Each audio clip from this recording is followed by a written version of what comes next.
German തെരുവുകളിൽ കൊറോണയ്ക്കെതിരെ Malayali വൈദികനായ James മഞ്ഞാക്കലിന്റെ ദിവ്യകാരുണ്യ യാത്ര. പ്രാർത്ഥനയിലൂടെ ദൈവത്തിലേക്ക് തിരിയുകയാണ് ഇന്നിന്റെ ആവശ്യമെന്ന് അദ്ദേഹം പറഞ്ഞു. ജർമ്മനിയിൽ കൊറോണ രോഗബാധ ആശങ്കാജനകമായ വിധത്തിൽ വ്യാപകമായ പശ്ചാത്തലത്തിലായിരുന്നു ജർമ്മനിയെ ആശീർവദിച്ചുകൊണ്ട് ഫാദർ ജെയിംസ് മഞ്ഞാക്കൽ തെരുവുകളിൽ കൂടി ദിവ്യകാരുണ്യാരാധന നടത്തിയത്.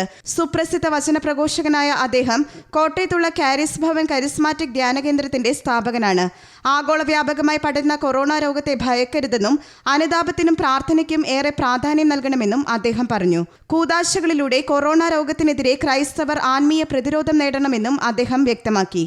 It's a time of testing the faith. How to know we have faith? Look in your heart that you believe that Jesus is with you. Yeah, if you don't believe that, you have failed. You know, if you say, oh, I'm afraid of corona, I run away, I close my church, I don't hear confessions, I don't give Holy Communion, I don't offer the Holy Mass, it is timidity, fear. Fear comes from the devil. Courage comes from the Lord Holy Spirit. I am not accusing anybody. My dear priest, my dear bishop, it's time to lay down our life for our people.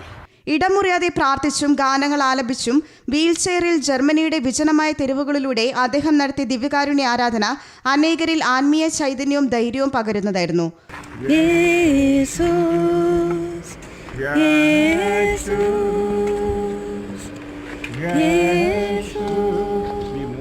ജർമ്മനിയിൽ 7000-ഓളം corona കേസുകൾ സ്ഥിരീകരിക്കുകയും 14 പേർ മരിക്കുകയും ചെയ്ത സാഹചര്യത്തിലായിരുന്നു ദിവ്യകാരുണ്യ യാത്ര നടത്തിയത്.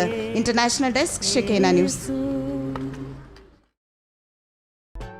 ഷെക്കേന ടെലിവിഷന്റെ വാർത്തകളും പ്രോഗ്രാമുകളും യൂട്യൂബിൽ കാണുന്നതിനായി ഈ ചാനൽ സബ്സ്ക്രൈബ് ചെയ്യുക. നിങ്ങളുടെ മൊബൈലിൽ തത്സമയം നോട്ടിഫിക്കേഷൻ ലഭിക്കുന്നതിന് ബെൽ ബട്ടണിൽ വിരലമർത്തുക.